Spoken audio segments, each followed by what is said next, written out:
Sound native. Use will for present.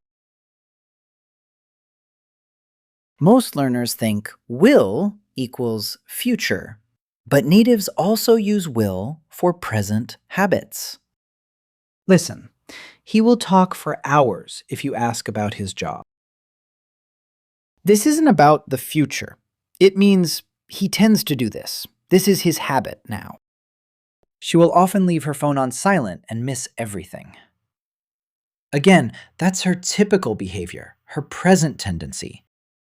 So here, will approximately equals usually/tends to, describing how someone is now, not what will happen later. Write one sentence with will to show a habit, not the future.